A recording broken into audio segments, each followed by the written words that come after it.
Good afternoon, and thank you for joining us on this Friday, November 12th. Live from the Beasley Media Complex in Boone, this is the Appalachian Weekly News. I'm Xanayra Marin-Lopez. And I'm Biddix.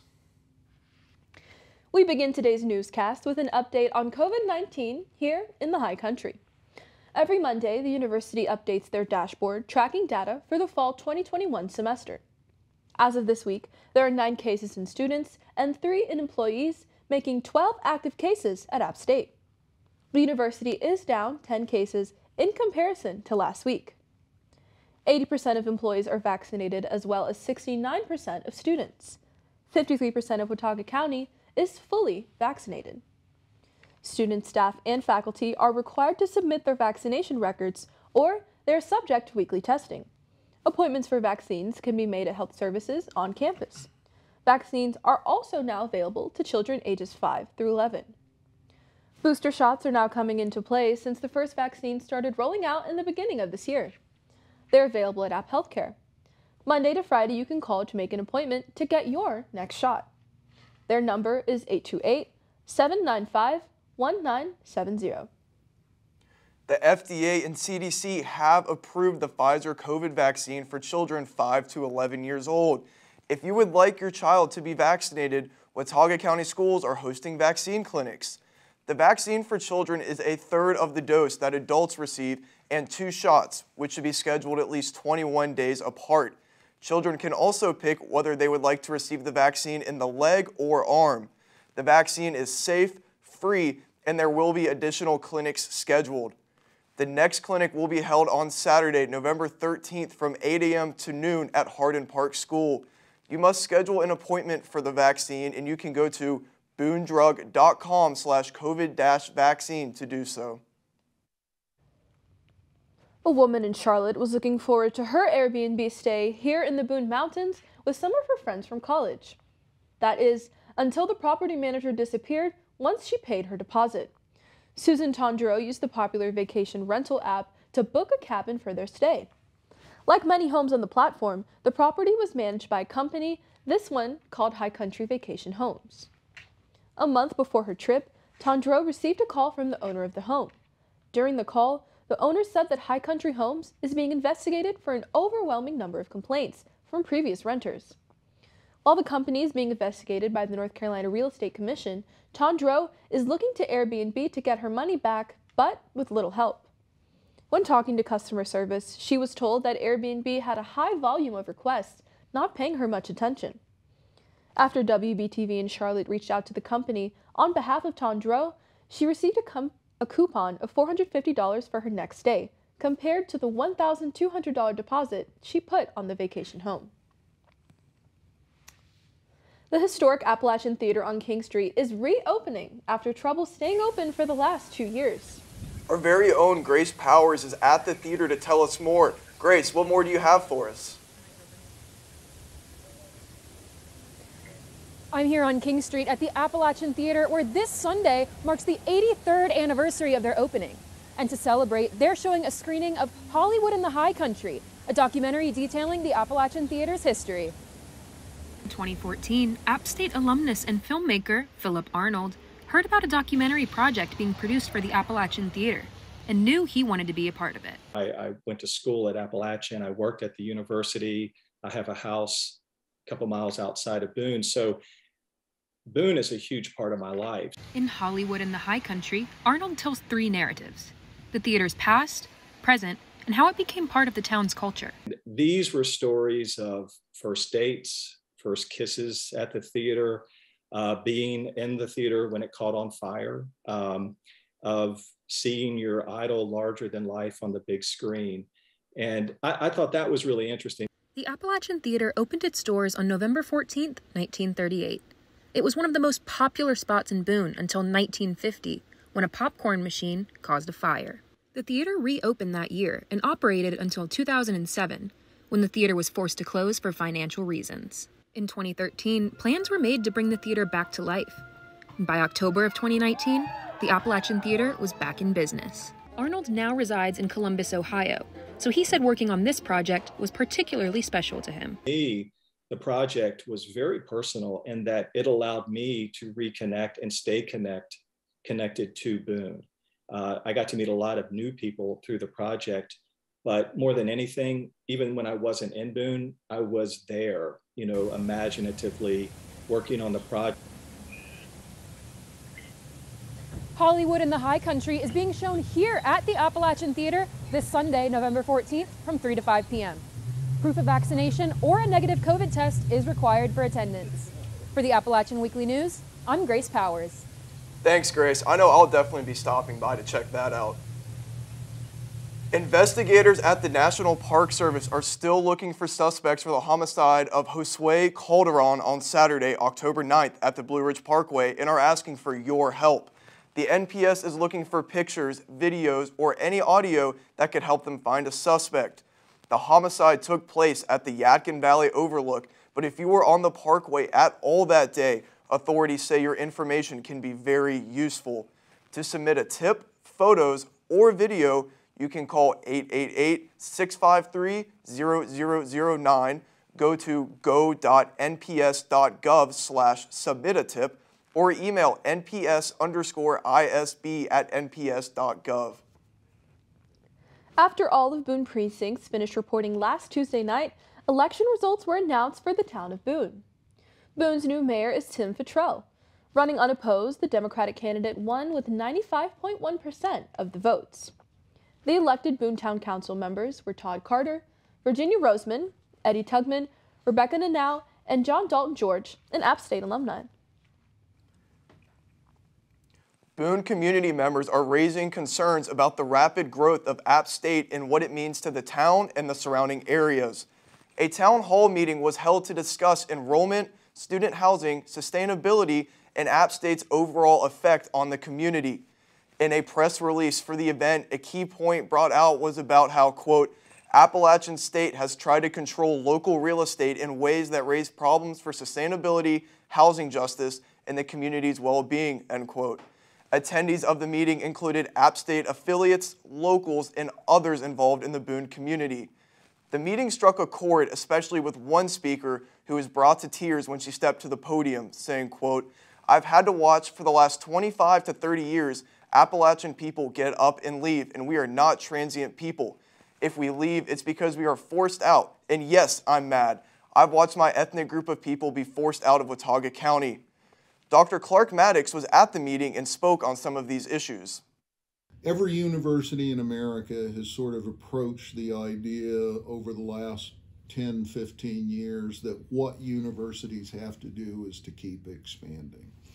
I think we have to ask ourselves as a university whether, given this community, given our location, given our history, whether that model makes sense for us. And I don't really think the administration of this university has ever posed that question. I think that's the primary one, is how can we think differently from the standpoint of the university about what we do. Other points brought up throughout were the rise in the cost of living due to student population and also traffic management. Another meeting has not yet been announced, but locals are hoping this is the beginning of a sense of unity. Coming up on the Appalachian Weekly News, a destructive TikTok trend affects a local high school. Hola, soy Brenda de Buenos Días Boone. Así que venga a pasar sus mañanas con nosotros y sintonice en el campus o en los canales locales. Nos vemos pronto y que tengas un buen día, Boone. See you soon and have a good day.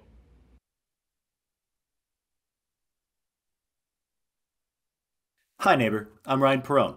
Join us every Tuesday at 10 a.m. as we explore the people, events, and organizations that make the High Country so special. You can tune in on Channel 198 for Spectrum customers, Channels 20 or 1020 for SkyBest customers, or Channel 23-3 on campus. Until then, bye neighbor. Let's go!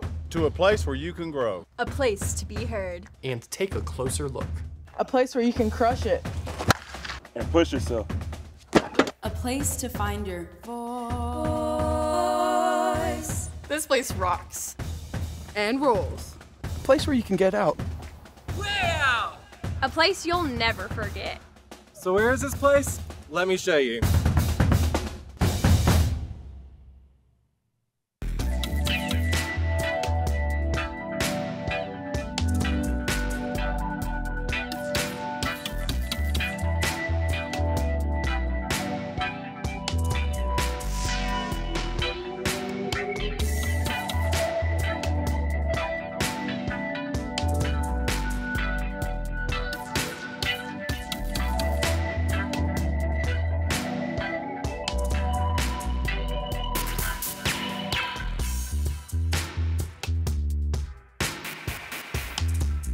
App TV's original gaming news channel, Pixel Peak, is back for more great content. We are very excited to be kicking off our 7th season here and continuing news on the gaming industry. Each week, 4 hand-selected gaming-related news stories will be covered along with an analysis segment of either Xbox, PlayStation, PC, or Nintendo, and finally is wrapped up with a game review. If you are interested in gaming news, be sure to watch us at apptv.com or any of these channels every Wednesday. Thank you for stopping by, and we hope to see you here on Pixel Peak.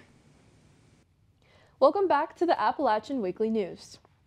Some families of students at Watauga High School owe several hundreds of dollars after participating in a viral TikTok trend that's caused damage to the buildings. The quote, "Devious Licks Challenge" encourages students to steal from and vandalize school bathrooms for views. The trend is causing a nuisance to WHS's custodial crew, who say they've had to close restrooms throughout the day in order to repair them. Already understaffed and overworked, custodians are being pulled from their routine work to apply fresh coats of paint or replace missing hardware in bathrooms. Among these instances, there are also reports of stolen soap dispensers, inappropriate phrases on the walls, and objects being thrown at the ceiling. Consequences for these students have not only been financial, they can also range from school-level discipline to even criminal charges. The Appalachian Regional Healthcare System will be opening a new behavioral hospital in Linville on November 15th. The hospital will open in a tiered schedule starting with 10 open beds on the 17th, 15 on November 29th, 20 on December 13th, and full capacity of 27 beds on December 27th. The new building will be able to serve over 1,500 people per year, which is up from 560 in the prior building. The building will also be split into 3 different sections: admissions, the treatment mall, and the residence hall.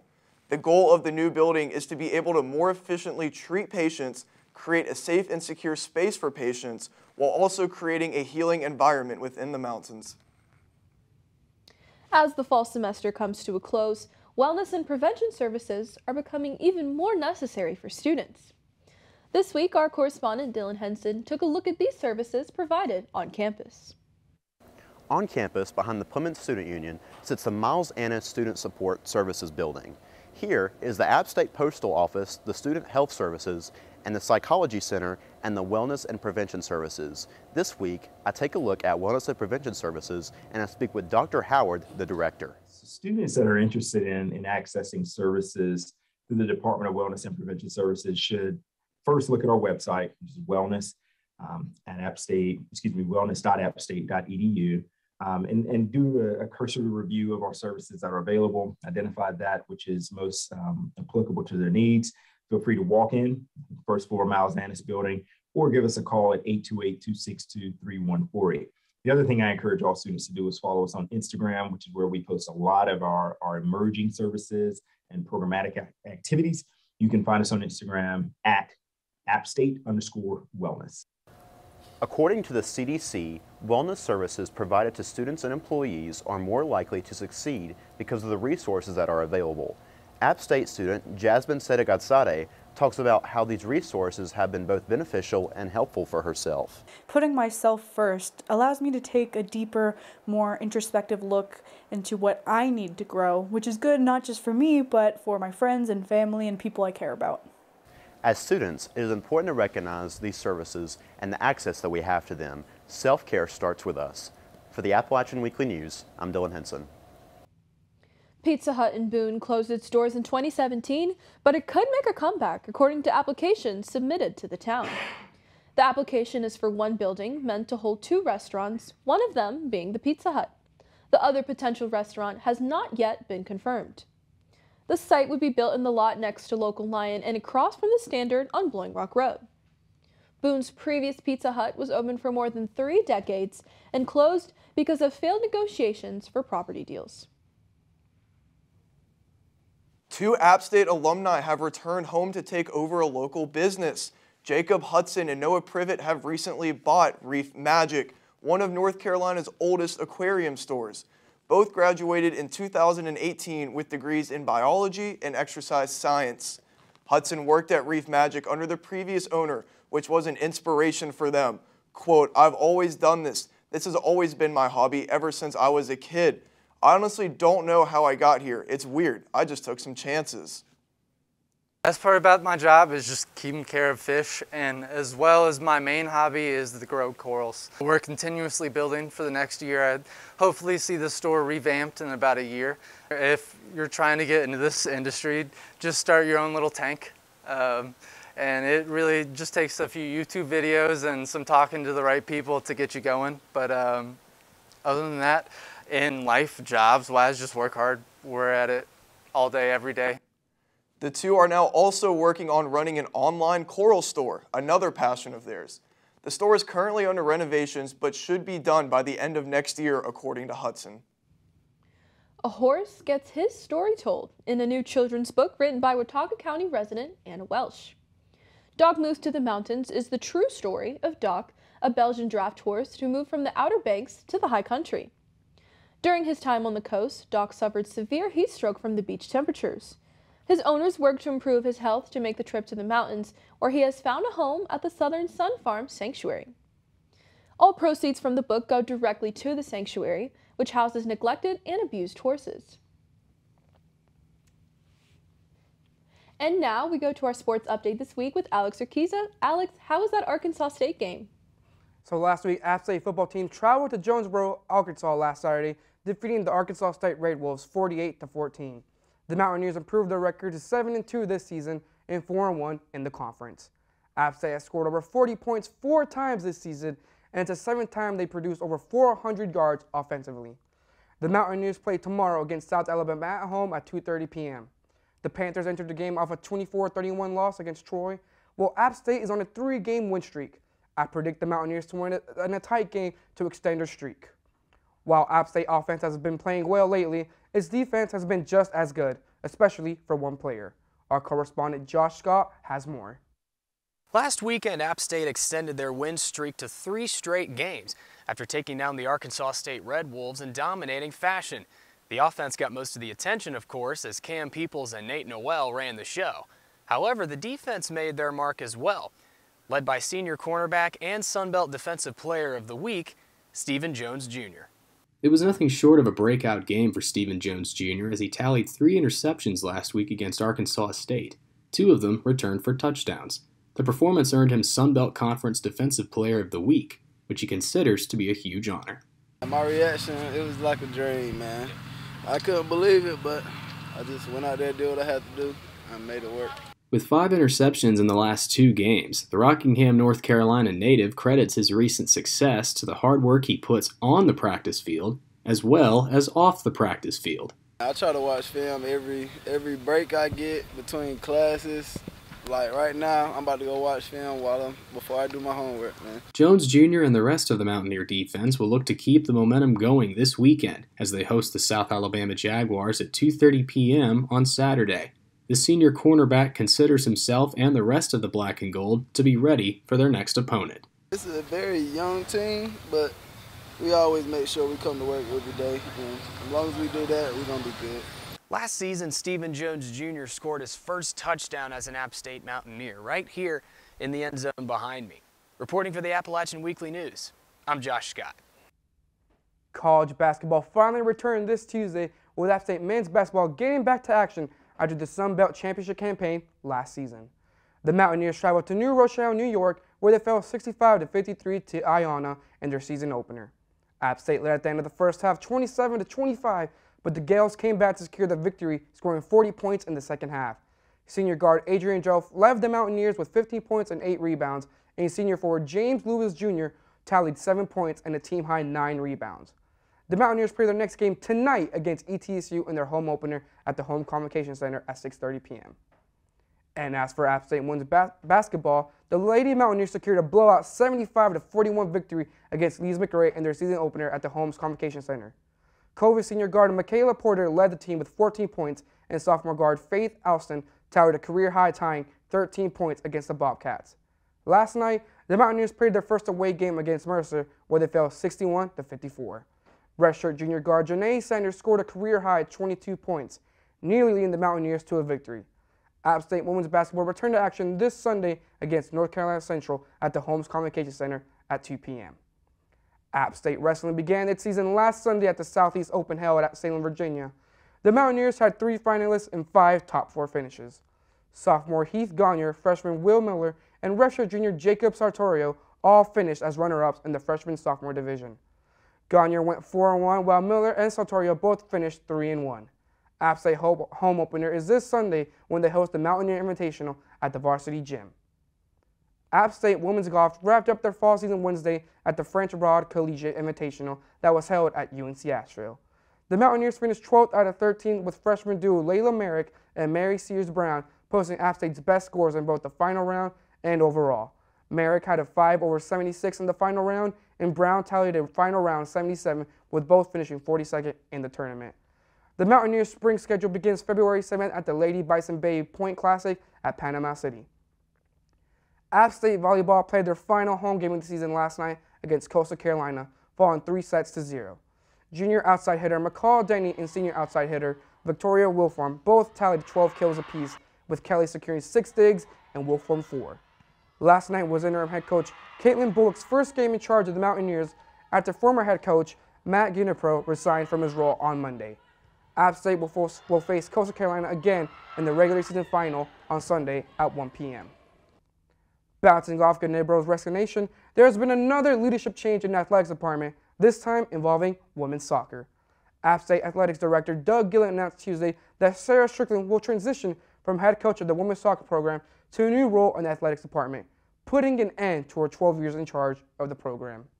Strickland has a career record of 88, 111, 28 since she began her role in 2010, with the Mountaineers finishing 7-11-1 this season. That's all I have for sports this week. Xanayra, Steven, back to you. Thanks, Alex. Sounds like a busy weekend for App State sports. I'll definitely be at that basketball game tonight and that football game on Saturday. Yeah, I'm really excited to go to our first home basketball game tonight. And now it's time for your High Country High Note. Before we know it, the holidays will be here, so if you aren't stressed enough, the clock is ticking. Luckily, our reporter Ivy Fischel has some holiday cherry news to make you smile. We are just under 2 weeks away from Thanksgiving, which means Christmas is right around the corner. Holiday charities like Toys for Tots and Operation Christmas Child have already begun collecting donations for the busy holiday season. Operation Christmas Child is a charity that is run through an organization called Samaritan's Purse, whose headquarters are located right here in Boone. Operation Christmas Child partners with local churches worldwide to pack shoeboxes filled with toys, toiletries, letters, and the story of Christmas. The shoeboxes are then sent to children around the world. For many children receiving shoeboxes, this is their first gift ever. I spoke with Reese Austin from Samaritan's Purse, Operation Christmas Child, about the collection process and the goals of the charity this season. November 22nd is when we officially start. We've got a good solid 4 weeks that kick off the season. We process all the shoe boxes. We end in the middle of December, and then what happens is the shoe boxes get packed up, shipped on our jet from all the locations, 8 locations. Last year we did 9 million shoe boxes. This year we're hoping to do 10 million. Reese also told me about top items to include. We do something called a wow item, and the wow item is a soccer ball. I know a lot of kids around the globe. I was a missionary and I worked overseas. A soccer ball goes a long way. We love it if people include personal notes to the children. This can include a picture of your family or a drawing. Just something encouraging. That's the connection bridge. As well as some items to leave out. Items that expire. So items that expire are toothpaste and soap. We have a lot of people, those are the 2 common things that we've had to tell people not to give. Another way to spread holiday cheer is by donating to our local Toys for Tots campaign. The Marine Corps Toys for Tots Foundation is collecting new, unwrapped toys and distributing these toys as Christmas gifts to less fortunate children in the community to open on Christmas morning. The campaign coordinator for Toys for Tots Boone, Lisa Pierce, talked to me about changes to the application process to receive toys. Our application process is open online, and we'll be accepting donations up through December 10th. As well as how local businesses and organizations can help to ensure a successful toy drive for this season. Businesses or organizations that would like to team up with us and work with us, or do some collections on their own to donate to us, everything would be greatly appreciated. With many families and charities still feeling the effects of COVID-19, donations and volunteers are needed now more than ever. So if you don't have any food or money to spare, consider donating your time to help make the holidays special for children in need. For the Appalachian Weekly News, I'm Ivy Fischel. And that's our report for this week. I'm Stephen Biddix. And I'm Xanayra Marin-Lopez. For all of us here at the Appalachian Weekly News, thank you for watching. We'll see you next time.